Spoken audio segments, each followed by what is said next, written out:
이코노미스트는 신종 코로나 바이러스, 이제 코로나19라고 부르죠. 그러니까 두 가지 점에서 우리를 불안하게 한다고 했습니다. 하나는 확산이 기하급수적으로 늘어날 수 있다는 점입니다. 한 명이 전염시킬 수 있는 자가 정해져 있지 않습니다. 가족이 되든 길거리에서 마주치든 누구나 전염시킬 수 있습니다. 또 전염된 사람은 동일한 전염 파급 효과를 갖습니다. 그래서 감염자가 열에서 11, 12이 아니라 열에서 100이 되고 100 하나, 102가 아니, 둘이 아니라 100에서 1000이 되는 그런 잠재성, 이것이 우리를 두려워하게 한다. 또 하나는 언제 끝날지 모른다는 겁니다. 한 번도 경험해보지 못한 신종입니다. 언제가 피크이고 언제부터 사라질지. 그래서 오늘 새벽에 제가 좀 보니까 1년 내도록 할지도 모르겠다. 그래서 우리 지금 3월 행사들을 어떻게 계획해야 되는지 이제 다 지금 고민하고 있습니다. 참 이 코로나19를 막기 위해 쓰는 모습을 보며 초기 복음이 전파됐을 때 이 복음을 바이러스처럼 여기지 않았을까 하는 그런 생각을 합니다. 왜냐하면 누구나 받아들이면 그 다음 새벽에도 사람에게로 바로 전염되거든요. 내가 구원받으면 나로 끝나지 않습니다. 우리 가정이 구원받거든요. 로마 황제 어머니 헬레나가 구원받고 로마 황제를 지키는 근위대 대원들도 구원받고 동료 죄수도 구원받고 죄수를 지키는 간수도 구원받고 노예 동료들도 구원받고 노예 주인도 구원받고 그 구원받은 사람은 또 다른 사람을 구원시키고 언제 끝날지도 모릅니다. 죽은 것 같은데 또 살아납니다. 사라진 것 같은데 또 복음의 불씨가 또 살아납니다. 많은 사람을 희생시키는 바이러스는 빨리 죽어야 되고요. 이 사람을 살리는 복음은 더 힘차게 전파돼야 됩니다. 천하 만국에게 이 복음이 전파돼야 된다는 겁니다.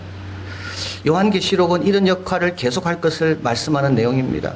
세상의 빛과 소금으로 하나님의 택하심을 입고 빼내심을 받은 자로서 로마의 세력과 영광 앞에 신앙을 버리거나 포기하지 말고 끝까지 충성해라.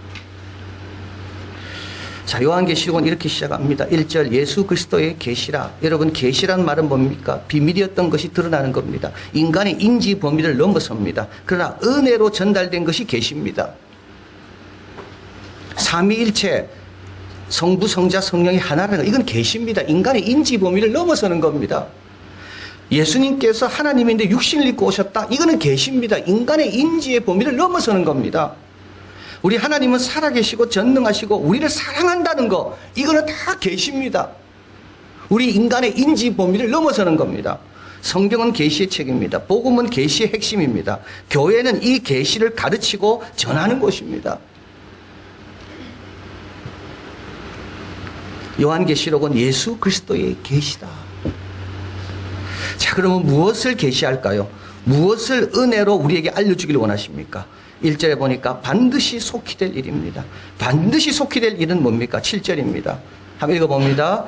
볼지어다 구름을 타고 오시리라. 각인의 눈이 그를 보겠고 그를 찌른 자들도 볼 터여 땅에 있는 모든 족속이 그를 인하여 애곡하리라. 그리하리라. 아멘.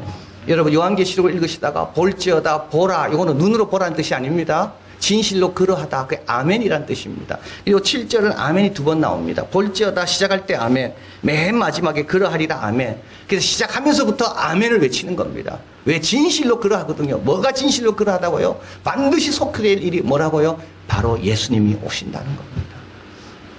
여기 구름이란 말이 나옵니다. 구름은 하나님의 현현의 상징입니다. 하나님이 임하실 때 나타나는 것 중에 하나가 바로 구름입니다.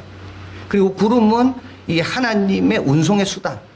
그래서 예수님께서 승천하실 때 구름이 가려웠죠. 예수님께서 재림하실 때 구름 타고. 그래서 하나님의 승천과 재림, 예수님의 그 수단. 그래서 하나님의 현현, 그게 구름입니다. 그래서 예수님께서 쫙 오시는 겁니다. 그러니까 각인의 눈이 그를 봅니다. 예수님은 숨어서 오는 분이 아닙니다. 한쪽에만 오는 분이 아닙니다.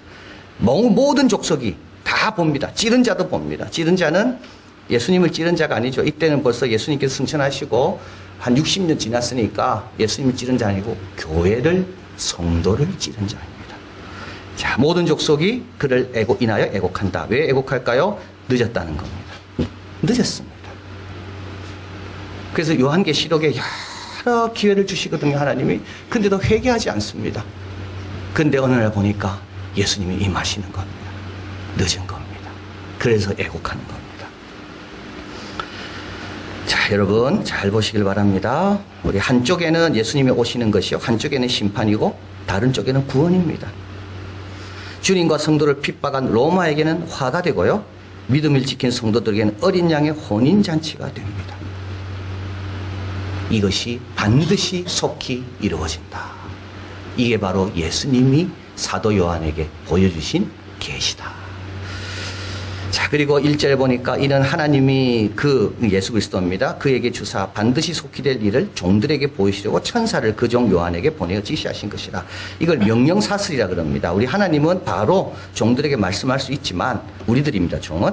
하나님은 이 명령사슬, 명령의 체계를 통하여 우리 하나님은 일하기를 아주 좋아하십니다. 질서의 하나님입니다. 그래서 하나님이 아들에게 주시고, 아들은 천사에게 주고, 천사는 사도 요한에게 주고, 사도 요한은 우리에게, 종들에게 주는 겁니다. 자, 우리 하나님은 여호수아에게 말씀하시고 여호수아는 백성에게 바라고, 그래서 여호수아는 하나님을 바라보고 백성들은 여호수아를 바라보고. 초대교회도 그랬습니다. 120명이 다 성령 받았습니다. 그러나 가르침은 사도만이 했습니다. 감독과 집사가 다른 게 여기 있습니다. 이 집사의 조건, 감독의 조건에 보면 감독은 가르치기를 잘하며 집사는 가르치는 자 아닙니다. 믿음의 비밀을 가지고 있는 자라. 요 차이입니다. 이게 명령의 사슬입니다. 그래서 하나님께서 말씀을 주실 때 아들을 통하여, 아들은 천사를 보내, 천사는 사도 요한에게, 사도 요한은 그것을 다 기록해서 우리에게 주는 이 명령의 사슬. 그래서 우리가 하나님 말씀을 받을 때도 겸손하고 이 질서에 따라서 하나님 앞에 겸손히 나와야 된다. 자, 2절 읽어봅니다. 요한은 하나님의 말씀과 예수 그리스도의 증거 곧 자기의 본 것을 다 증거하였다. 다 증거했다. 빠진 것이 없다. 딴 데서 찾지 마라. 모든 성경은 하나님이 감동으로 됐기 때문에, 그죠? 부족한 것이 없기 때문에 여기를 놔두고 딴 데 가지 마라. 여기에 다 있다, 이 뜻입니다. 또 한 가지는 여기에 있는 것은, 쓸모없는 것은 하나도 없다. 여기에는 다 필요해서 있는 거다. 그 내용입니다. 하나도 등한히 여기지 말라는 뜻입니다. 자, 그래서 22장 18, 19절 이제 요한계시록이 다 끝나고 나서 이제 사도 요한이 이제 자기가 다 본 걸 증거했다 그랬잖아요. 그래서 요한계시록 끝날 때 이제 사도 요한이 이렇게 이야기합니다. 18, 19절 한번 읽어봅니다. 내가 이 책의 예언의 말씀을 듣는 각인에게 증거하노니 만일 누구든지 이것들 외에 더하면 하나님이 이 책에 기록된 재앙들을 그에게 더하실 터이요 만일 누구든지 이 책의 예언의 말씀에서 제하여 버리면 하나님이 이 책에 기록된 생명나무와 및 거룩한 성의 참여함을 제하여 버리시리라. 자, 이걸 보존 문구라고 이야기합니다. 정경화 문구, 보존 문구. 그건 무슨 뜻이냐면 이 글은 신성하고 거룩하고 하나님의 계시기 때문에 함부로 변경하지 마라. 그것을 경고하는 장치가 이 보존 문구입니다. 그래서 자기가 다 증거했다 돼 있잖아요. 1장 2절에 다 증거했기 때문에 이제 마지막에 가서 어떻게 한다고요? 내가 이 책의 예언을 말씀드린, 이건 요한입니다. 예수님이 아니고 자기가 다 증거했기 때문에 사도 요한이 말하는 겁니다. 더하거나 빼지 마라. 그대로 지켜라. 이것은 요한계시록에만 해당되는 게 아닙니다. 모든 성경에 해당됩니다. 하나님은 인생이 아니신 시건하는 분이 아닙니다. 성경에 쓸데없는 말은 하나도 없습니다. 성경은 은으로 7번 연단한 것처럼 걸러서 우리에게 꼭 필요한 것이 여기에 있습니다. 그리고 성경에 있는 모든 것들은 버릴 것이 하나도 없습니다. 우리 예수님 1.1핵도, 천지는 없어지겠지만 1.1핵도 꼭 기억하시길 바랍니다. 내 마음대로 이거 빼고 이건 부족한 것 같아서 딴 거 생각하고 그러면 안 됩니다. 자, 우리 하나님은 예수님을 통하여 우리에게 반드시 속히 될 일을 우리에게 보여주셨고 그것을 사도 요한은 다 증거했다. 자, 왜 이걸 우리에게 주십니까? 종들에게 주십니다. 종들은 누굽니까? 5절 6절 한번 읽어봅니다. 우리를 사랑하사 그의 피로 우리 죄에서 우리를 해방하시고 그 아버지 하나님을 위하여 우리를 나라와 제사장으로 삼으신 그에게 영광과 능력이 세세토록 있기를 원하노라. 아멘. 종들은요, 여기서 종들에게 이걸 보여주신다 그랬는데 종들은 예수님이 참 사랑하는 자들입니다. 그래서 예수님의 피로 구속함을 받은 자입니다. 그리고 이 종들은 구속함을 받은 뒤에는 하나님 앞에 왕같은 제사장으로 세움을 입은 자입니다. 이 종들은 하나님 나라에 너무 존귀한 자입니다. 하나님 나라를 대표하는 자들입니다. 하나님 나라를 위해 중요한 역할을 하는 자입니다. 그는 왕이며 제사장입니다. 여러분과 저가 하나님 나라에 중요하다고요. 하나님 나라를 대표해서 여기 와 있다고요. 학교에 가 있고 직장에 가 있고 가정에 가 있는 겁니다. 하나님을 대표해서. 그래서 하나님께서 그들에게 이 로마가 어떻게 될 건지, 이런 역경 앞에서 하나님의 종은 어떻게 맞서야 되는지, 그리고 이 신실하게 이 역할을 감당한 자에게 하나님께서 새 예루살렘을 예외하고 계신다는 것을 그게 보여주는 것이, 그게 바로 요한계시록입니다. 한국 산문선 근대의 피 끓는 명문이란 책에 보니까 참 이런 분들이 우리나라에 있었다는 것이 얼마나 자랑스럽고 감사한지 모릅니다. 우리 장지연 선생은 1905년입니다. 11월 20일 황성신문에 오늘 목노아 통곡 하나를 적었습니다. 11월 17일 이토 히로부미에서 강제로 을사늑약이 체결됩니다. 이 부당함을 알리고 이 조약을 막지 못한 대신들을 비판하는 내용입니다. 장지연은 이 글을 적고 나서 65일 동안 투옥됩니다. 황성신문은 11월 20일자 이 사설이 나온 신문은 압수되고 그 다음 2월 12일까지 정관되었습니다. 그런데 이 글로 인하여 수많은 글과 문서가 그 뒤에 쏟아지고 의병의 봉기가 전국적으로 분출하게 됩니다. 근대 시기 문서 가운데 사회적 영향력이 가장 크고 넓게 미친 것이 바로 목노아 오늘 목노아 통곡하노라는 글입니다. 이종화라는 분이 계십니다. 조선 말기 토문 감계사 청나라 사신과 백두산 근처에 국경 문제를 회담할 때입니다. 그는 이렇게 말했습니다. 회담이 안 됩니다. 타협하지 않으니까. 내 머리는 자를 수 있어도 나라의 경계는 줄일 수가 없다. 그 외아들이 있습니다. 이범세입니다. 경술국지 1910년입니다. 일본이 강건하는 자기와 돈을 끝내 받지 않았습니다. 그는 관직에서 물러났습니다. 그리고 저항하는 삶을 살았습니다. 우리가 잘 아는 안중근 의사입니다. 우덕순 조도성과 함께 이토 죽일 계획을 세우고 이토를 암살하기 위해 전날입니다. 암살하는 전날 여관에서 시를 지었습니다. 때가 영웅을 만들고 영웅이 때를 만드네. 영웅에게는 때가 별로 중요하지 않습니다. 왜냐하면 때를 만들 수 있는 게 영웅이니까는요. 또 영웅은요 때를 놓치지 않습니다.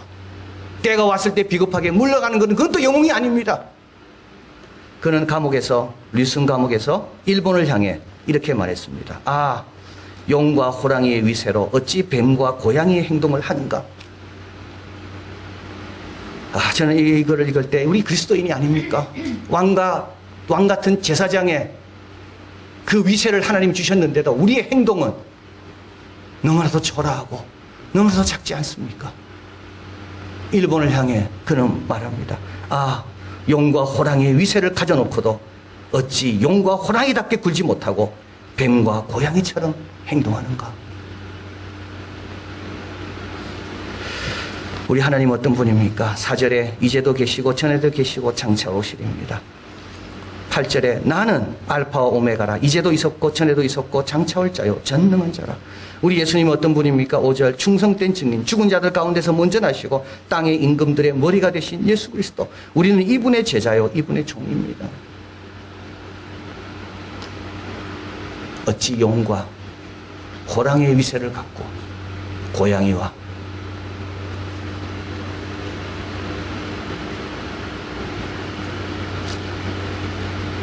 뱀처럼 행동하는가? 그래서 우리 하나님은 아들을 통하여 요한계시록을 주시는 겁니다. 종들에게 너희들이 누구 종이고 누구의 제자인지를 알고 이 로마 앞에서 당당하게 충성하며 믿음을 지켜라. 복음의 불씨가 꺼지면 되지 않는다. 자, 그러면 어떻게 해야 됩니까? 자, 이제 이 계통을 밟아 우리를 귀하게 여기셔서 주신 이 귀한 비밀, 이 계시, 우리는 어떻게 해야 됩니까? 3절 한번 읽어봅니다. 이 예언의 말씀을 읽는 자와 듣는 자들과 그 가운데 기록한 것을 지키는 자들이 복이 있나니 때가 가까우옵니다. 계시록에 7복이 나옵니다. 계시록에는 7이 아주 중요합니다. 우리 다음에 좀 설명드리겠지만 7이 7 인재앙, 7 나팔재앙, 7 대적재앙 나오죠. 그리고 7 복이 나오고 그 아시아 교회 보낸 편지가 7 교회고 7이 아주 중요합니다. 그래서 복은 더 많지만 복을 7개만 요한계시록에는 적어놨는 첫 번째 복이 바로 이 복입니다. 여기서 듣는 것은, 여기서 읽는 것은 소리내 읽는 겁니다. 여러분 성경을 읽을 때 꼭 소리내 읽으시길 바랍니다. 소리내 읽다 보면요, 그 소리가 내 소리가 아닙니다. 하나님의 소리도 들립니다. 기도할 때 소리내서 기도하시길 바랍니다. 그 소리가 내 소리지만 이 소리가 올라가면서 이상하게 내 귀에는 하나님의 음성으로 들립니다. 구약은 유대인들은 침묵 기도는 없습니다. 전부 소리내서 읽고 소리내서 기도하고 소리내서 찬양했습니다. 그게 시편입니다. 소리내서 기도하고 탄식하다 보니까 그 소리가 하나님의 응답으로 바뀌어 들리는 거예요. 그래서 하나님 말씀을 여러분 소리내서 읽어야 됩니다. 또 한 가지는 여기서 들어야 된다 했습니다. 여러분 들으려면 어떻게 해야 됩니까? 와야 됩니다. 여기서 들으라는 말은 와서 들으라는 말입니다. 모여서 배우라는 말입니다. 행하는 것은 말씀대로 순종하는 겁니다. 여러분 성경은 쉽지 않습니다. 하나님의 계신데 인간의 인지의 한계를 넘어서는 말씀인데 어떻게 쉽겠습니까? 성경이 다 우리 수준에 맞아야 내가 이해가 되는 거지 내 수준보다 높으면 다 어려운 거 아니겠습니까? 이건 하나님의 수준의 말씀인데 어떻게 쉽겠습니까? 당연히 어렵습니다. 여러분 하나님 말씀을 읽다가 어려움을 대하면요, 야 이래서 하나님 말씀이구나, 하나님 좋습니다, 이 어려움을 하나님 한번 나에게 도와주셔서 가르쳐 주십시오, 이렇게 나서야 되는 거죠. 어려울 때 어떻게 해야 됩니까? 마음대로 더하거나 빼면 되지 않습니다. 학자의 귀를 달라고 기도해야 됩니다. 해석하기 어렵기 때문에 그 대안이 있다 그랬죠. 귀가 깨어나면 해석하기 어려운 것도 알아듣습니다. 부모의 사랑을 어떻게 말로 다 하겠어요? 그러나 귀가 괜찮은 아이들은 알아듣는다고요. 그리고 또 믿음을 구해야 됩니다. 믿음을 도와달라고. 그리고 일단 순종해 보는 거죠. 밤이 맞도록 수고했지만 얻은 것이 없었습니다. 그러나 일단 순종해 봅니다. 그물을 내리는 겁니다. 하나님께서 거기서 나오라 하면 내 생각과 다른데 일단 순종해 보는 겁니다. 그러면 알게 되고 더 잘 믿게 됩니다. 여러분 하나님 말씀은 그냥 온 게 아닙니다. 우리를 귀하게 여기셔서 이 어려운 세상 가운데 이 말씀의 힘으로 이겨내라고, 이 역경 가운데 왕같은 제사장으로 하나님이 우리를, 예수님이 피로 사서 구속하시고 하나님 앞에 왕같은 제사장 삼으신 그 귀한 역할, 그래서 복음의 바이러스, 천국의 바이러스, 사람을 살리는 바이러스 많이 퍼뜨리시고 주님 오심을 잘 준비하는 우리 모두가 되기를 바랍니다. 사랑하는 하나님 감사합니다. 참 누군가 저에게 이 귀한 복음을 주어서 제가 있습니다. 또 제가 이 복음을 받아서 우리 가족이 구원받고 이 자리에 이렇게 있습니다. 내가 다니는 직장에 누군가도 나로 인하여 주님을 만나고 그것 때문에 주님 때문에 또 그 가족이 구원을 받고 어려울 때 힘과 용기를 얻고 답답하고 어려울 때 어디로 가야 될지를 알게 되었습니다. 하나님, 이 복음의 바이러스, 이 귀한 바이러스 하나님 우리에게 주신 건데 우리가 왕같은 제사장으로 더 역할 감당하고 아름다운 향기 더 많이 발하여서 꺼지는 자들이 아니라 계속 활발 타고 계속 죽은 자에게 복이 되고 유익이 되고 축복이 되고 부활이 되는 그와 같은 역할 잘 감당하게 도와주시옵소서. 하나님 말씀 더 소중히 여깁니다. 하나님 말씀을 함부로 판단하지 않습니다. 말씀 위에 있지 않고 늘 말씀 밑에서 학자의 귀를 구하고 믿음을 구하고 일단 순종해 보아서 우리 신실한 하나님, 우리를 사랑하신 하나님, 우리를 종으로 삼아 귀한 일에 사용하기 위해 세워주신 하나님, 그 하나님 더 잘 알고 더 잘 믿고 충성하는 주님 오실 때까지 믿음 잘 지켜내는 우리들이 다 되게 하여 주시옵소서. 예수 그리스도 이름으로 기도하옵나이다. 아멘.